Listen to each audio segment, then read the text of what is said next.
Mula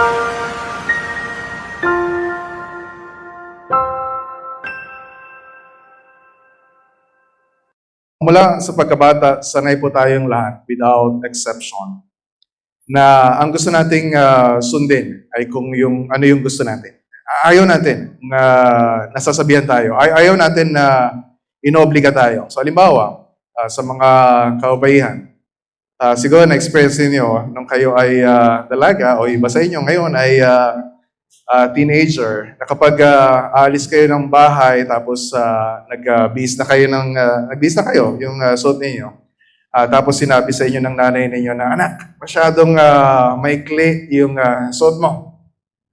Magpalit ka.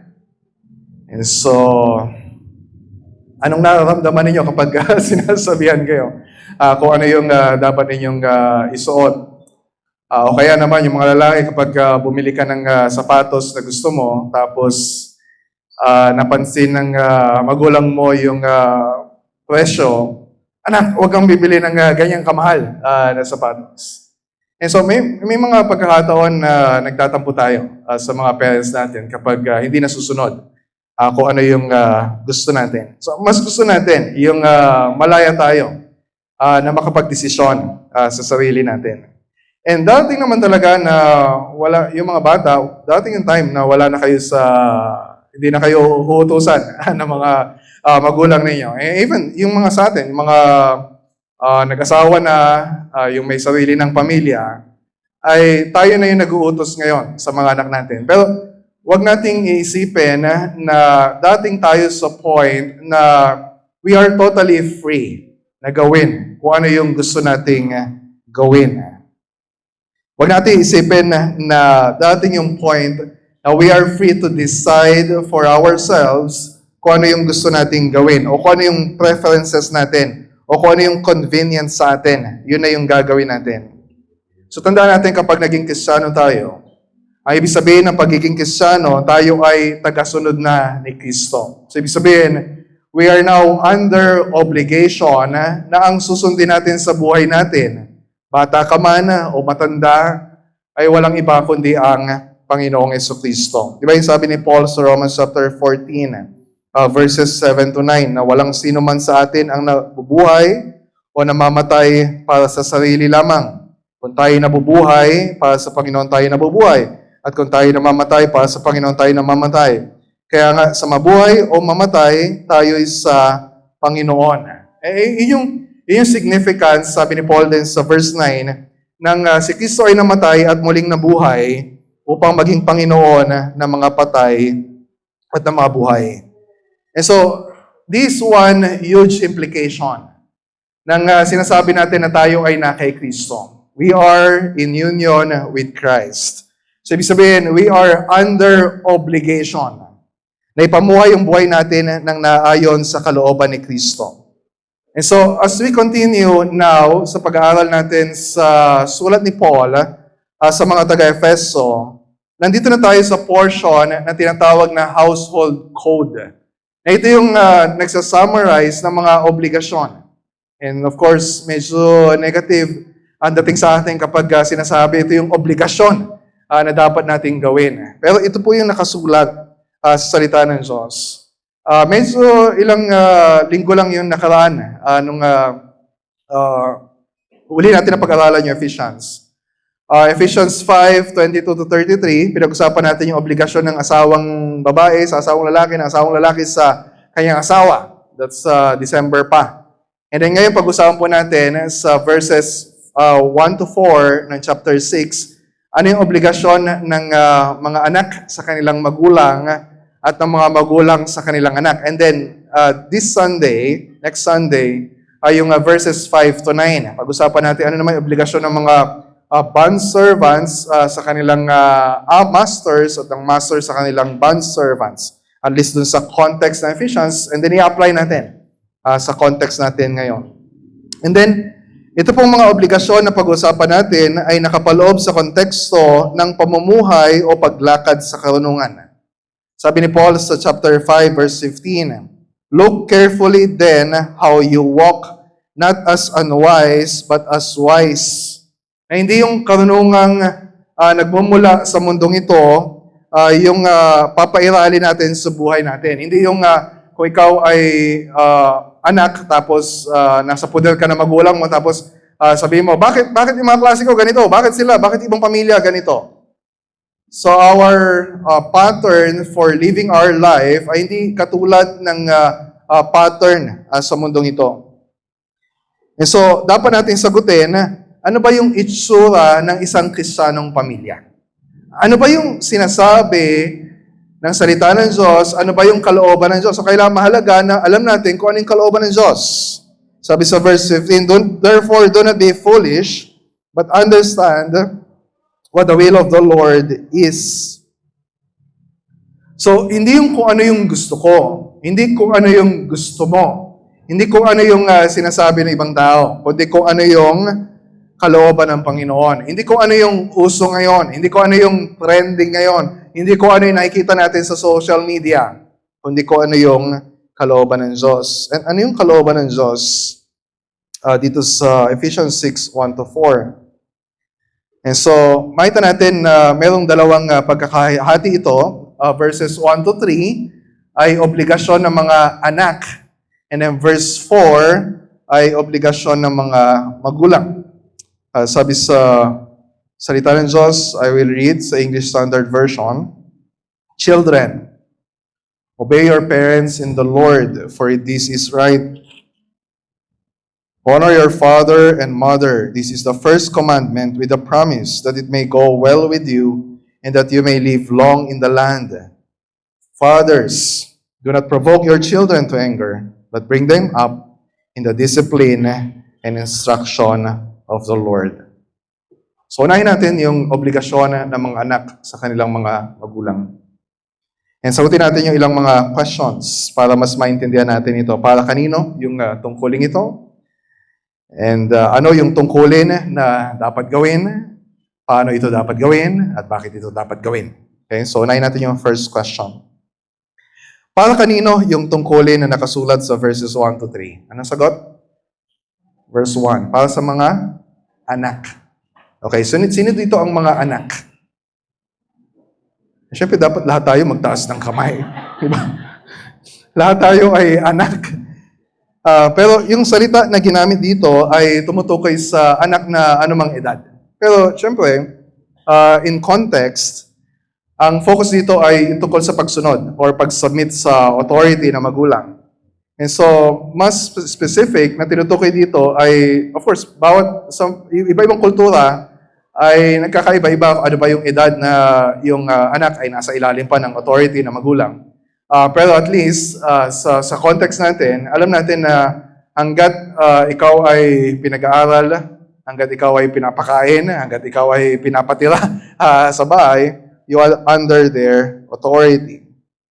And ibig sabihin, yung utos na ito ay tungkulin or obligasyon ng mga anak na nasa ilalim ng authority ng kanilang mga magulang. Okay, so most of our children na narito ay ganito yung kanilang kalalagayan. Pero paano yung mga anak na wala ng magulang? O kaya lumaki sila na walang magulang. And so katulad ng binasa natin sa Heidelberg Catechism, ito rin ay nagtuturo sa atin na sumunod or magpasako sa anumang authority na inilagay sa atin ng Diyos. Halimbawa, sa eskwelahan, sa church, or sa government. And paano naman yung mga, sabihin niyo, sabihin niyo ba, paano naman yung, hindi naman Christian yung magulang ko? O kaya, neglectful or abusive yung kanilang magulang. And so, walang sinasabi dito na requirement na ang susundin mo lang ng mga magulang ay yung Kristiyano na parents. Ang susundin mo lang ng mga magulang ay yung mga talagang mahusay o mabait na mga parents. And so, yung pagsunod na ito ay nakadepende sa otoridad na binigay ng Diyos sa mga magulang na kanilang i-exercise sa kanilang mga anak. So, kung ikaw ay isang anak, tapos sinasabi mo na, bakit ko susundin tatay ko? Bakit ko susundin nanay ko? parang di naman siya karapat-dapat na sundin. Parang wala siyang moral authority na sabihin sa akin kung anong dapat kong gawin. If you have those kinds of parents, may pananagutan sila sa Panginoon.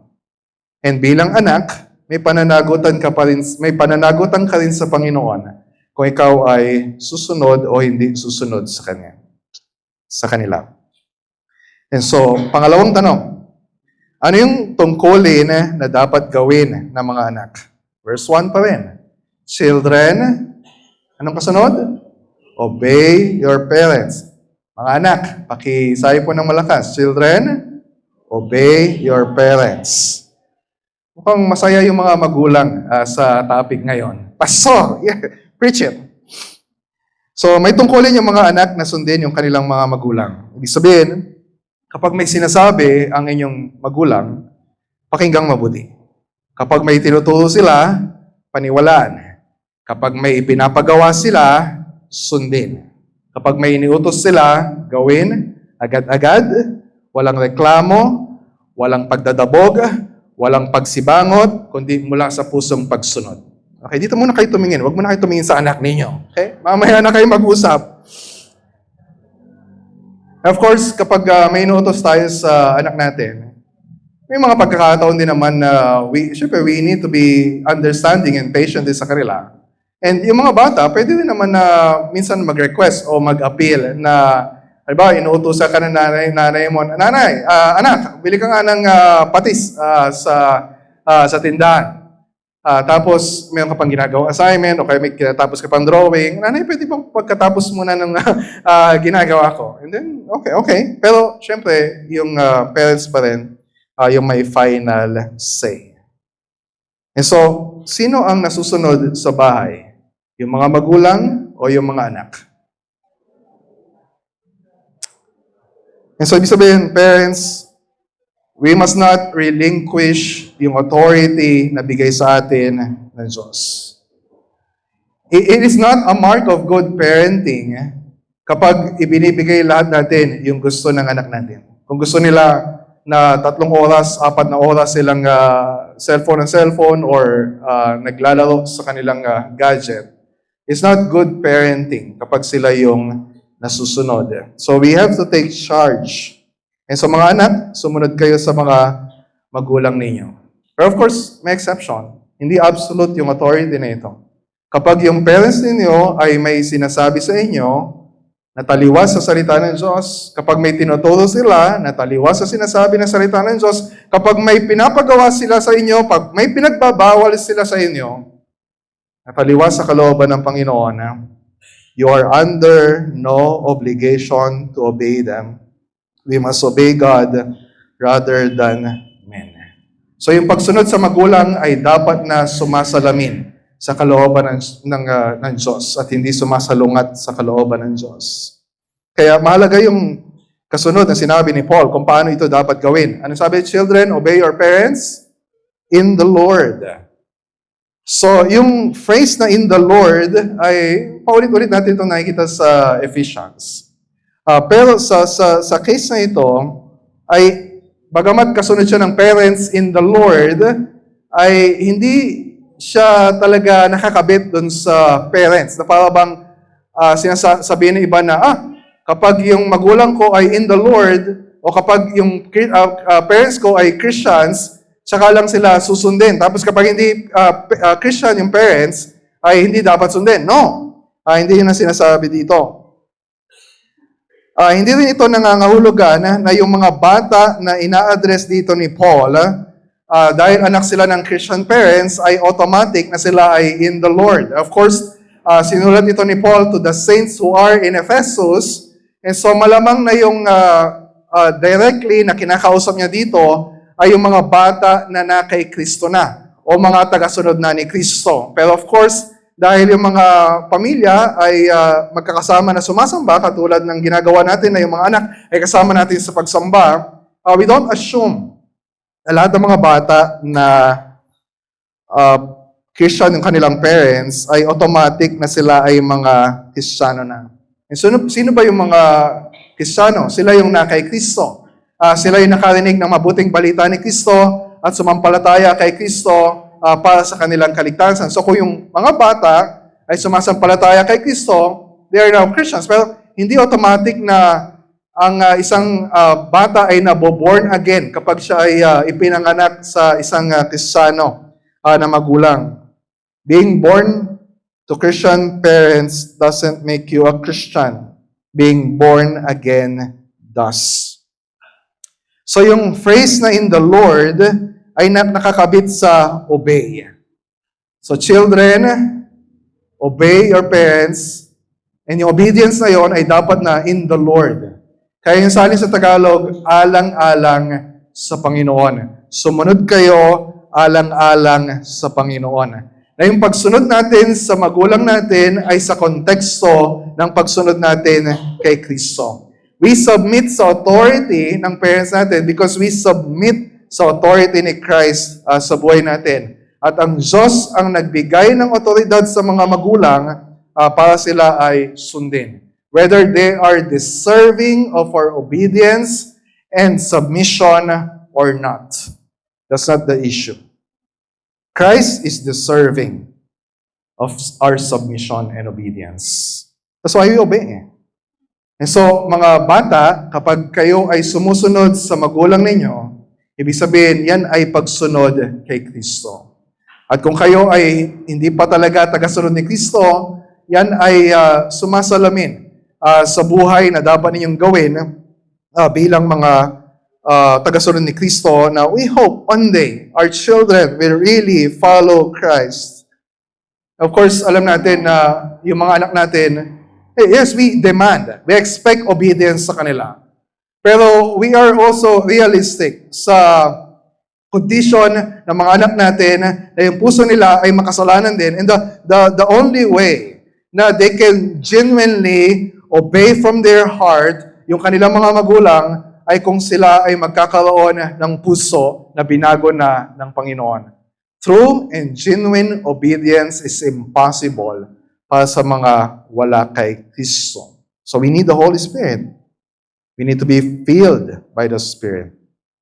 And so, nasagot na natin yung question na kanino, yung tungkulin na ito, sino yung dapat sumunod, ano yung dapat gawin at paano ito dapat gawin. So let's spend more time na pag-usapan kung bakit ito dapat gawin.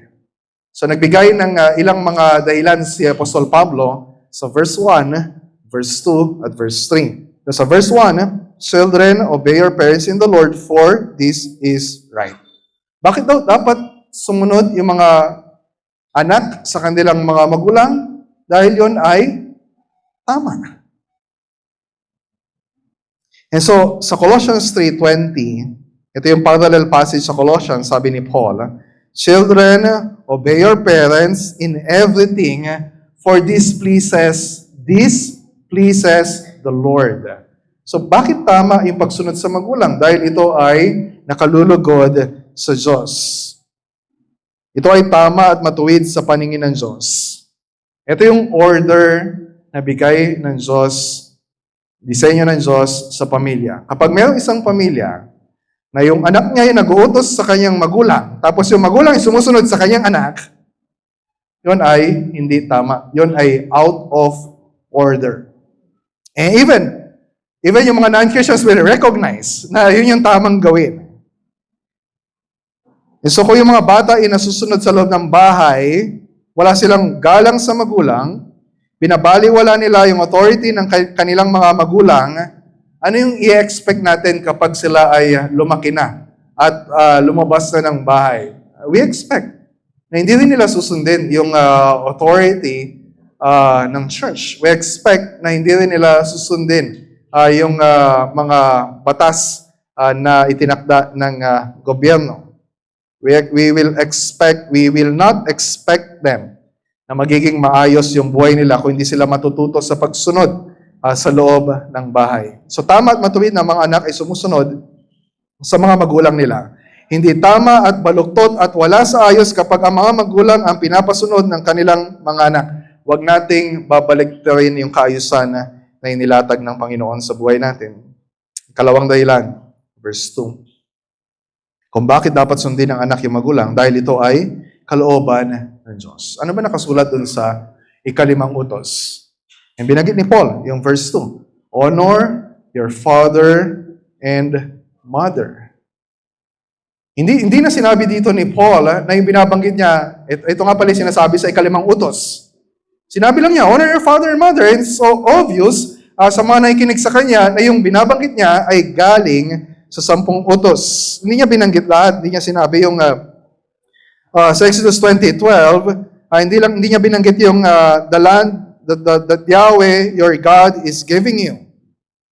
Yeah, sabi niya sa text natin, honor your father and mother, and sabi sa verse 3, that it may go well with you and that you may live long in the land. So, ang ginagawa dito ni Paul is generalizing yung command na specific para sa mga Israelita during that time dahil sila ay papasok doon sa promised land. So, generalize ni Paul yung utos na ito to say na it's applicable sa atin ngayon. Diba sabi sa Heidelberg Catechism, question 104, yung binasa natin kanina?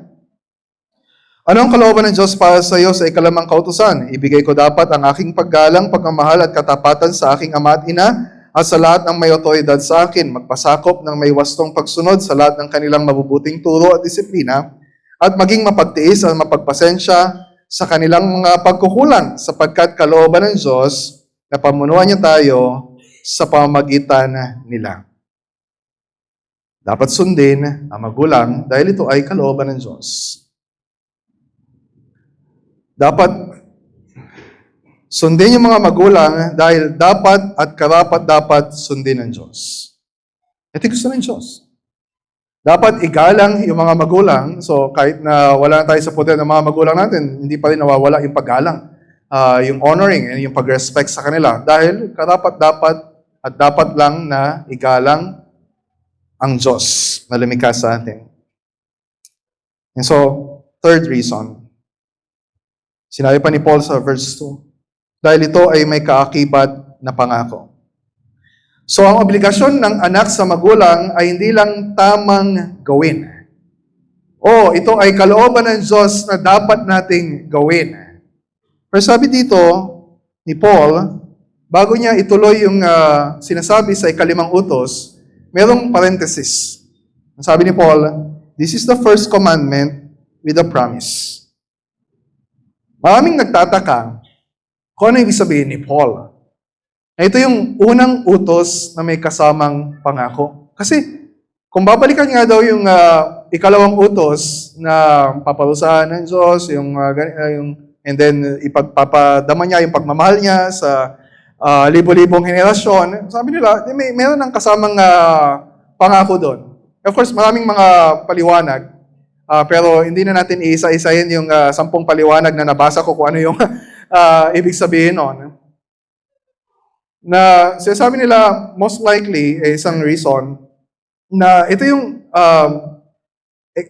explicit na promise na nakakabit doon sa utos ng Diyos. Na hindi lang siya promise in general, kundi explicit. Pero, of course, we cannot know for sure kung ano ibig sabihin dito ni Paul. Ang mahalaga na masagot natin, ano yung concern ni Paul? Bakit niya sinabi yon? Na nangingibabaw sa kanya, I think, yung concern na sa ating mga anak, alam natin sa mga anak natin, tayo din, nung tayo mga bata, na hindi natural sa atin dahil sa kasalanan na nasa puso natin. Hindi natural sa atin na sumunod sa mga magulang natin. Mula pa sa mga maliliit na bata. Di ba? Ando na yung rebellious attitude sa atin. Kailangan natin ng extra motivation para tayo ay matulungan sa pagsunod. And pinapakita dito na our God is so good. Our God is so kind. Hindi naman niya dapat na magpaliwanag sa atin. Basta pwede naman niya sabihin, sundin ninyo yung magulang ninyo. Ito yung gusto ko. Period. He can say that. Meron siyang authority na sabihin niyo. Pero sabi niya, nagbitaw pa siya ng pangako na kung gagawin ninyo ito yung gagawin ko para sa inyo. Nagpapaalala ito sa atin. Mga bata, mga matatanda, lahat sa atin. Nagpapaalala ito sa atin na walang iniutos sa atin ang Diyos na hindi mabuti. Iniutos yun ng Diyos kasi yun ay mabuti at yun ay makakabuti sa atin. And so ito yung sumunod na dahilan. Na binanggitan ni Paul sa verse 3, yung nakasulat sa the rest of Exodus 20 verse 12. Sinabi niya na dahil ito ay makakabuti sa atin. Di ba sabi sa verse 3? That it may go well with you and that you may live long in the land. Of course, merong eternal consequences yung mga ginagawa natin. If you believe in the Lord Jesus Christ, you will have eternal life. So, alam mo, merong eternal consequences yung response natin sa salita ng Diyos. Pero, yung sinasabi dito ni Paul, ay may kinalaman sa ano yung mararanasan natin dito sa buhay natin sa mundong ito. That you may live long in the land or in the earth, kung nasaan tayo ngayon. Ano sinasabi ng salita ng Diyos? Kung susunod ka, kung igagalang mo ang iyong mga magulang, hahaba ang iyong buhay. Mapapabuti ang iyong buhay. Bakit? Madalas sinasabi natin sa mga anak natin, anak, kung hindi ka susunod sa amin ng nanay mo, mapapahamak ka. Anak, yung sinasabi namin sa iyo, sinasabi namin ito dahil mahal ka namin, dahil ito yung makakabuti para sa iyo. Generally speaking, karamihan ng mga magulang, hindi ko sabihin na wala, karamihan ng mga magulang ay, ang gusto sa kanilang mga anak ay kung ano yung ikabubuti nila. Of course, that's generally the case. Pero alam natin, may mga magulang na walang pakialam sa mga anak nila. May mga magulang na iniwanan yung anak nila. May mga magulang na pinabayaan yung anak nila. May mga magulang na inabuso yung anak nila. And we are mindful of that.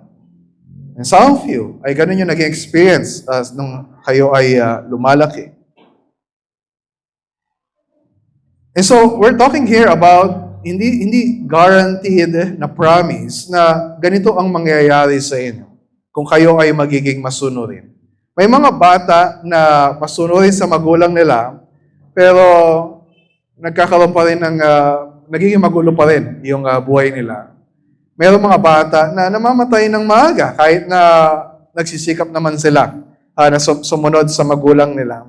So we're talking here, generally speaking, a general rule.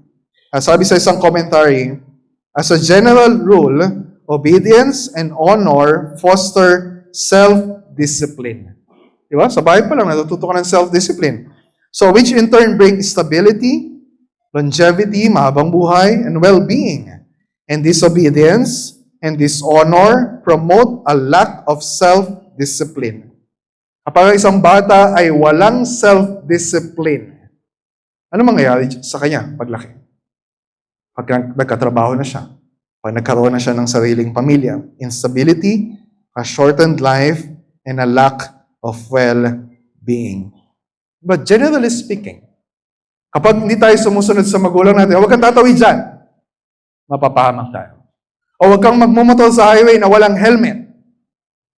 Di ba't napapadali ang buhay ng mga kabataan na hindi sumusunod sa kanilang magulang? So ang pagsunod sa magulang ay makakabuti sa iyo. Ang hindi pagsunod sa magulang ay makakasama sa iyo at ikapapahamak mo.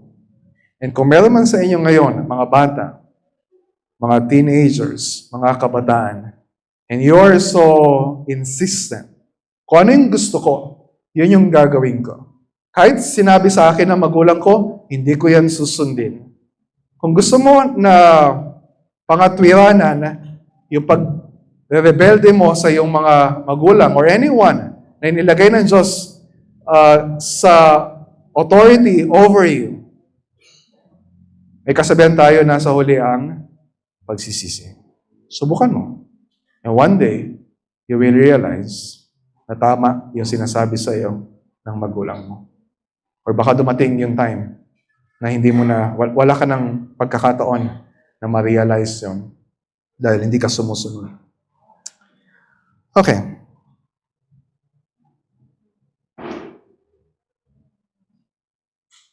Punta naman tayo sa verse 4. Siyempre may obligasyon yung mga anak. Hindi ibig sabihin na it's just your responsibility. Di ba? Bilang mga Kristiyano, bilang isang church family, may pananagutan tayo sa isa't isa. That's why we help disciple yung mga kabataan. That's why meron tayong Sunday school na nagtuturo sa mga bata. Kasi we have a shared responsibility. Na yung mga anak ay matulungan natin sa pagsunod sa kalooban ng Panginoon. Pero, kapag kayo ay tatanungin, sino ba yung may pangunahing responsibilidad? Sino yung may pangunahing obligasyon sa kanilang mga anak? Anong sagot? Okay, sabihin natin parents, mga magulang. And generally speaking, tama naman. Kanina binasa natin yung sali ng magandang balita Biblia. Sabi sa verse 4, mga magulang. So, kung sasagutin natin yung question, para kanino yung tungkulin na nakasulat sa verse 4? Ano yung sagot natin? Mga magulang. Pero, bihira ko itong gagawin. Pero, bihira kong gagawin kasi I don't want to undermine yung salita ng Diyos na binabasa natin. But at this point, I believe na mali yung pagkakasalin ng verse 4 sa Tagalog. Most translations, mali yung kanilang translation. Except yung ang Biblia. Sabi sa ang Biblia, mga ama. Yung sabi sa literal na salin, fathers, do not provoke your children, but bring them up in the instruction and bring them up in the discipline and instruction of the Lord. Sino kinakausap ni Paul? Fathers. And kapag babasahin mo lang mga magulang, hindi mo ma-ririnig kung ano yung gustong sabihin ni Paul by saying fathers. Mga tatay, mga ama. Syempre, kasama din dito yung mga nanay, hindi may ibig sabihin, hindi na pala namin obligasyon niya, bahala na yung mga asawa namin. Of course, bilang mag-asawa, we have a shared responsibility sa pagpapalaki sa mga anak natin. Pero, bakit siningle out ni Paul yung mga tatay? Yun ay para i-stress at i-emphasize na yung pangunahing responsibilidad na iniatang ng Diyos ay nasa balikat ng mga lalaki para sa kanilang pamilya. Nakita na natin yun sa Ephesians 5:22-24, di ba sinabi yung babae ay magpasakop sa lalaki dahil yung lalaki yung ulo? And so the father is the head of the family. The head of the wife, the head of the family. And sadly, kailangan i-emphasize ito dahil maraming mga lalaki, even us, Christian men, ay nagiging passive at ipinapaubaya yung leadership na yan sa mga babae. And even as we try hard na mga lalaki to lead sa marriage and sa parenting, aminin natin na we still fall short of our duty. We have a lot of repenting to do. At sabihin natin sa Diyos, Panginoon, patawarin mo kami. At sabihin natin sa mga asawa natin, sweetheart, patawarin mo ako for not exercising my leadership sa family. Patawarin mo kami, Panginoon, sa marami naming pagkukulang. And so may this single verse, and even single word, na sinasabi ni Paul, fathers, encourage us to take responsibility. Alam natin, meron dito ng mga nanay na yung asawa ninyo ay hindi na talaga magagampanan yung tungkulin na ito. Siguro kinuha na siya ni Lord or iniwanan yung family ninyo, or talagang unable to fulfill this duty, may you find encouragement din na sapat yung tulong na nanggagaling sa biyaya ng Diyos para makayanan ninyong dalhin yung bigat ng responsibility na isang mga magulang. Yes, mananagot sila sa Panginoon, but we find help sa salita ng Diyos, sa Espiritu ng Diyos. And how about, sabihin ni iba, okay, hindi ko na kailangan makinig sa verse 4 kasi wala naman akong, iba sa inyo, walang anak. Iba sa inyo, wala pang anak. O kaya, hindi magkaanak or parang imposible na magkaanak. Wag ninyo ipapalagay na you are exempted. Doon sa sinasabi ni Paul dito, be as part of this family, we have a shared responsibility na tulungan din yung ibang mga parents. Some of us maybe are not aware na may mga parents dito sa church na they're struggling sa how to deal dun sa teenager nila. And kung if you have some experience na pwede mong i-share sa kanya, o kahit yung mga pagkakamali mo na pwede mong i-share na huwag mo tutularan yung pagkakamali ko. And we can pray for each other. You can help disciple yung mga young people sa church. Tulong-tulong tayo. And isa pa, meron sa inyo na nagpe-pray na magkaanak hanggang ngayon ay wala pang anak. Why don't you consider adoption? Bakit hindi ninyo ipag-pray sa Panginoon na mag-ampuan ng isang bata? And of course, sabihin natin, that's not ideal. Gusto natin yung manggagaling sa atin. Pero hindi ba natin na-realize na napakaraming mga bata na lumalaki na walang magulang? And they're praying for parents to take care of them. And you're praying na magkaroon ng anak, hindi mo ba naisip na baka yung sagot ng Diyos sa panalangin mo ay nasa sa pamamagitan ng adoption? You want to reflect yung fatherhood, yung parenthood ni God sa atin? One of the best means to do that is by adoption. Ano sabi sa Ephesians 1, verse 5? He predestined us for adoption to Himself as sons through Jesus Christ. Lahat tayo mga Kristiyano ay ampon na anak ng Diyos. And so in our parenting, whether yung anak natin ay biological children or adopted children, we reflect the fatherhood of God sa family natin. And so dito sa text na ito, sinabi ni Paul, ano yung hindi natin dapat gawin? Ano yung dapat nating gawin? So ano yung hindi dapat gawin? Verse 4, fathers, do not provoke your children to anger. Ibig sabihin, huwag tayong gagawa ng anumang bagay na ikakagalit ng ating mga anak. Of course, this is not absolute. Kasi may mga bagay tayo na gagawin at dapat gawin na ikakagalit ng mga anak natin.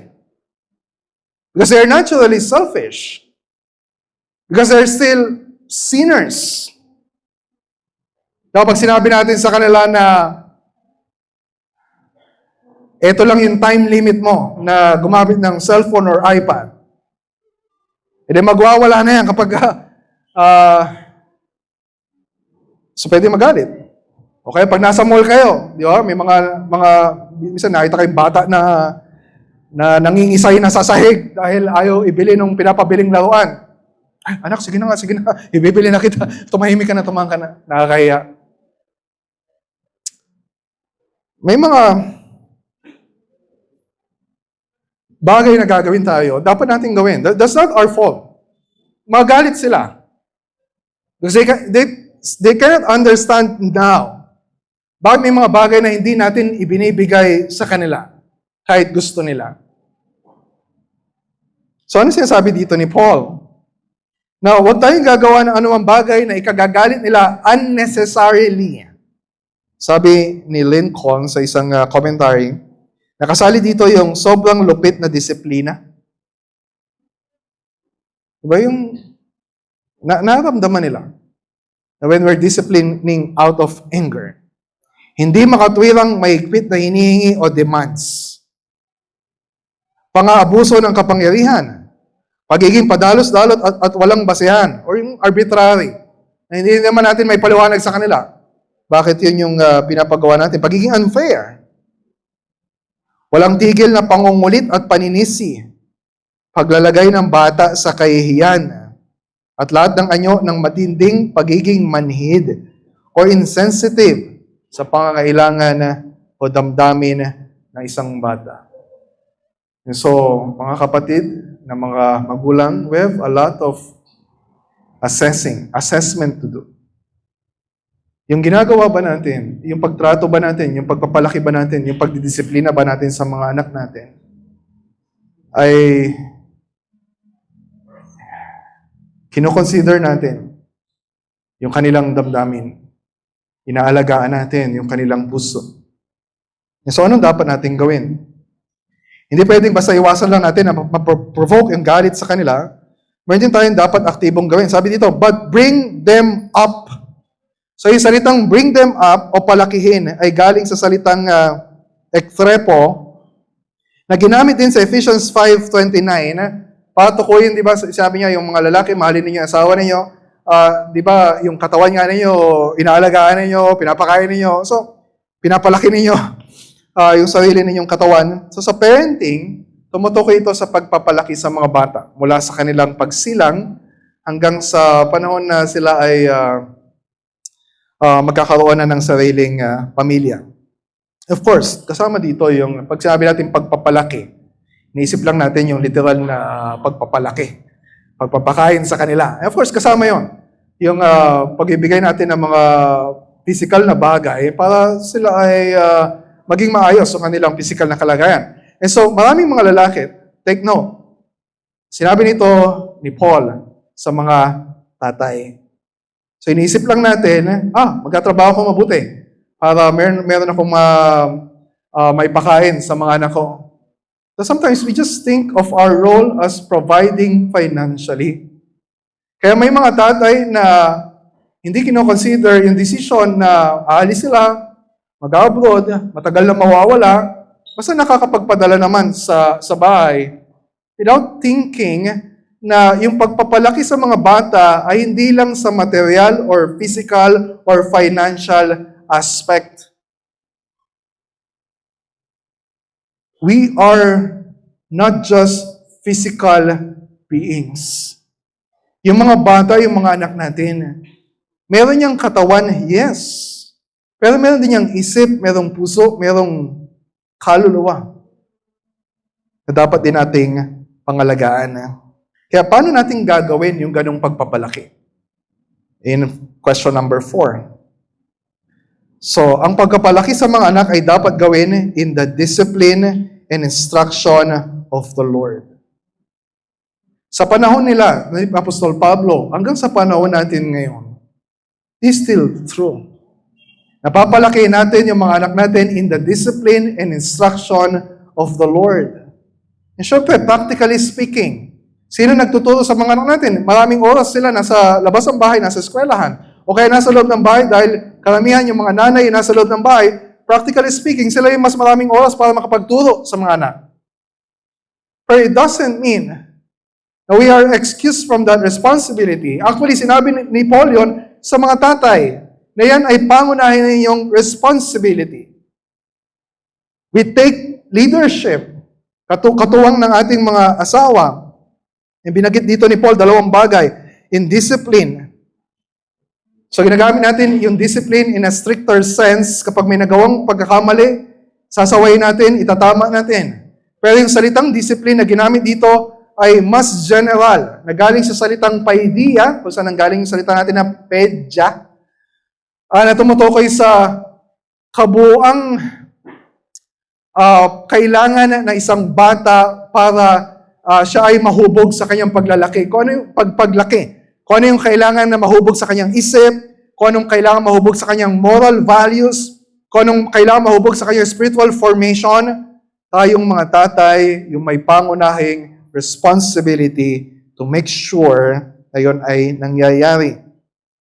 Kaya pangalawang binanggit niya, instruction. Bring them up in the discipline and instruction of the Lord. Specific yon na may kinalaman sa pakikipag-usap sa mga anak. Yung may sasabihin tayo, may tuturo tayo sa Kanya, may ipapaliwanag tayo, may warning na ibibigay tayo sa kanila. Ang problema sa mga tatay ngayon, many of us ay tahimik sa loob ng bahay, passive, hinahayaan na lang natin yung mga nanay na sila yung kumausap. And it's good. Kapag sasabihin ng asawa ko, kausapin mo yan ako. We need to talk to our children. Nasabihin sa kanila, anak, ito yung kailangan mong malaman. Ito yung kailangan mong malaman tungkol sa Diyos. Ito yung kailangan mong malaman tungkol sa puso mo na makasalanan. Ito yung kailangan mong malaman tungkol kay Kristo. Anak, kapag gagawin mo ito, ganito yung mangyayari sa'yo. Anak, kapag hindi mo ito gagawin, mapapahama ka. Anak, nakikiusap ako sa'yo. Listen to your father and your mother. And so, pinakamahalaga sa lahat na yung disiplina at pagtutulong ito ay dapat of the Lord. Fathers, bring them up in the discipline and instruction of the Lord. Hindi ito yung sarili nating opinion, yung share natin sa kanila. Hindi ito yung sarili nating diskarte. Hindi ito yung sarili nating preferences.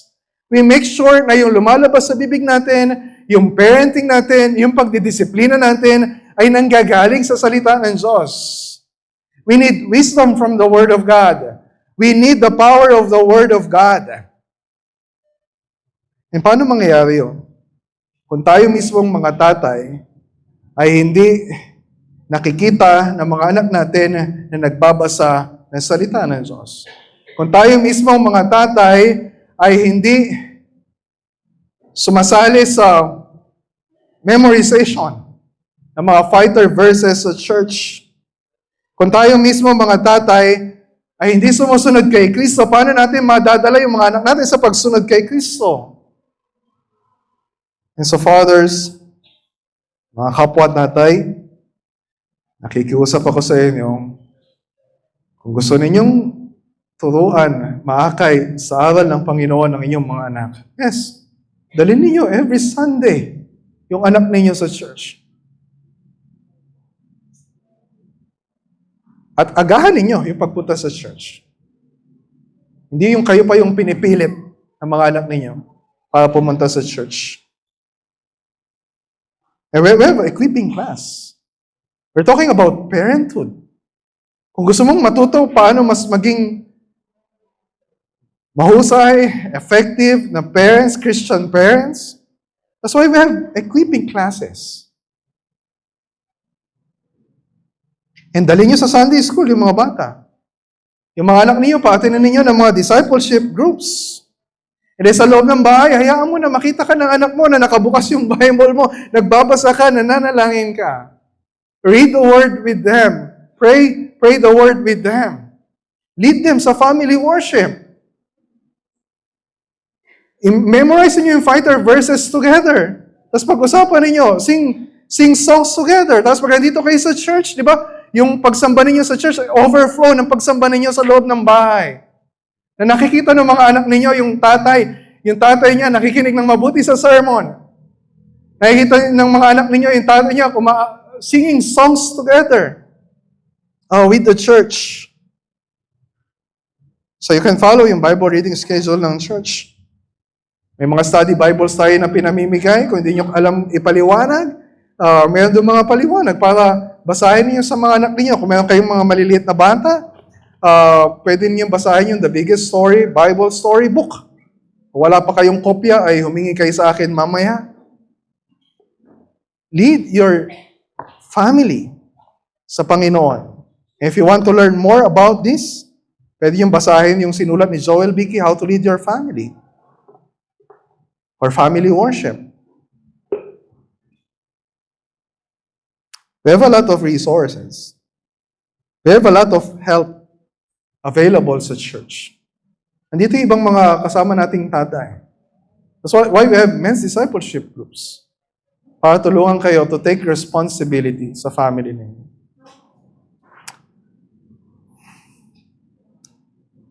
And so, malinaw.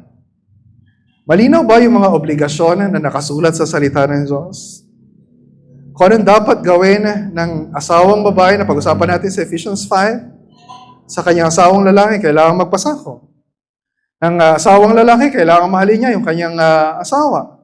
Na yung mga anak, kailangan sundin yung kanilang mga magulang. Na yung mga magulang sa paumunan ng tatay, ay kailangan palakihin yung kanilang mga anak sa aral at disiplina ng Panginoon. So malinaw yung obligasyon. Pero, anong kaibahan ng Kristiyanong pamilya? Paulit-ulit sinasabi dito ni Paul na lahat ng obligasyon na ito ay nakakabit kay Kristo. Mga babae, pasakop kayo tulad ng pagkapasakop ninyo sa Panginoon. Mga lalaki, mahalin niyo ang asawa ninyo tulad ng pagmamahal ni Kristo sa iglesia. Verse 22, verse 25 ng chapter 5. And then yung mga anak, sundin niyo ang mga magulang, alang-alang sa Panginoon. And then sa mga magulang, mga tatay, palakihin natin yung mga anak natin sa disiplina at aral ng Panginoon. Di ba, paulit-ulit i-emphasize si Paul. Alang-alang sa Panginoon, tulad ng pagmamahal ng Panginoon. So lahat ng obligasyong ito ay nakakabit kay Kristo. Kung wala si Kristo at ang Ebanghelyo sa sentro ng ating pamilya, we will commit 3 errors or 3 wrong responses. Idolatry, legalism, despair. Ang sagot sa idolatry, si Kristo. Ang sagot sa legalism, si Kristo. Ang sagot sa despair sa parenting, si Kristo. So yung una, para maiwasan yung idolatry sa mga relasyon natin, dapat makita nating pinakamahalaga sa lahat ay yung pangipag-isa natin kay Kristo o union with Christ. Yes, mahalaga yung asawa natin. Mahalaga yung anak natin. Mahalaga yung parents natin. But they are not Christ. Hindi sila yung Savior natin. Hindi sila yung Panginoon natin. Ang pinakamahalaga na relasyon natin ay na kay Kristo. Kapag ituturing mo ang asawa mo na para bang tagapagligtas, mag-aango sa iyo sa lahat ng problema sa buhay, o yung mga anak mo na kapag pinalaki mo ng maayos ay matutupad yung pangarap mo na hindi natupad nung ikaw ay bata, you are making an idol out of your family. And so dapat nating ituring na pinakamahalaga sa lahat yung pagsunod kay Kristo. Sabi niya sa Matthew 10:37, ang umiibig sa kanyang ama o ina na higit sa akin ay hindi karapat-dapat sa akin. Ang umiibig sa kanyang anak na higit sa akin ay hindi karapat-dapat sa akin. And so para naman maiwasan yung legalism sa family relationships, kailangan natin ng gospel motivation. Ano ibig sabihin ng legalism? Yung bang isip mo na, kapag pinagbutihan ko yung pagmamahal ko sa asawa ko, kapag nagpasakop na ako palagi sa asawa ko, kapag sinusunod ko lagi yung magulang ko, kapag lagi kami nagka-family worship every day sa family, yun yung magiging paraan para ako ay maging katanggap-tanggap sa Diyos. Para ako ay mas mahalin ng Diyos. Para ako ay mas tanggapin ng Diyos. That's legalism. That's anti-gospel. Wala sino man sa atin ang maliligtas, patawan ng Diyos, tatanggapin ng Diyos, mamahalin ng Diyos, dahil we are a better wife, a good and better wife, a good husband, a good child, or a good parent. We're accepted by God only because of what Christ has done for us. That's the gospel. And so dahil tayo ay tinanggap na ng Diyos, minahal na ng Diyos, nag-overflow ngayon yon sa pagmamahal natin sa ating pamilya. We are so motivated by the good news of the gospel. That's gospel motivation. And then lastly, para maiwasan yung despair o yung kawalan ng pag-asa, kailangan natin panghawakan yung transforming power of the gospel sa mga ordinary relationships natin. Kasi kapag nakikinig ka ng sermon about marriage, di ba na-realize mo na, hindi pala talaga ako nagpapasakop sa asawa ko. Pakalaki pala ng pagkukulang ko bilang asawa sa pagmamahal sa asawa ko. And sa mga anak, makita rin ninyo na napakaraming beses na sinuway ninyo yung utos ng mga magulang ninyo. And tayo mga parents, lalo tayo mga tatay, pag nakita natin ito pala yung standard ng Panginoon, ma-realize natin how far we fall short. Napakalaki ng pagkukulang natin sa pamilya natin. At kapag yun lagi ang isipin natin, di ba, nandun yung despair na, ano mangyayari? Kahit na may mga times na we are trying so hard, we still fall short. Hindi pa rin napapabuti yung kalagayan ng marriage natin o ng family natin. O kaya iba sa inyo na matanda na tapos na-realize niyo yung malaking pagkukulang ninyo nung bata kayo. Wala na kayong pagkakataon para ayusin. Our only hope is in the gospel of the Lord Jesus Christ. Ang pag-asa natin ay nasa kapangyarihan ni Kristo at ng mabuting balita ni Kristo na bumago sa relasyon ninyong mag-asawa, sa relasyon ninyo sa pamilya, at bumago, lalo-lalo na sa puso natin. Na ano man yung nangyari sa family natin, naging maayos ba yung family natin? O yung sa inyo ay hindi naging maayos yung family ninyo? God is at work. The gospel is at work, changing our hearts para maging katulad tayo ni Kristo. Para matuto tayo na magmahal na katulad ni Kristo. Kahit na asawa natin yun, anak natin yung magulang natin, ay hindi nila ginagawa yung obligasyon na nais ng Diyos para sa kanila. We are learning to love like Christ. At natututunan natin na ang pinakamahalaga sa lahat, hindi relasyon sa asawa, hindi relasyon sa anak, hindi relasyon sa magulang, kundi relasyon sa Diyos at kay Kristo. When you read Revelation 21, balang araw sa pagbabalik ni Kristo, tayo ay parang babaeng ikakasal. The whole church ay babaeng ikakasal kay Kristo. At ang sabi ng Diyos, ako ang magiging ama ninyo at kayo ang magiging anak ko. And that relationship with Christ, with God the Father, with God the Holy Spirit will be forever. Pansamantala lang yung relasyon natin sa pamilya. And we have to do everything ayon sa tulong ng Panginoon para mapabuti yung relasyon natin sa pamilya. At we have to realize na lahat ng ito ay pansamantala at ang relasyon natin kay Kristo ang mananatili forever and ever. Let's pray.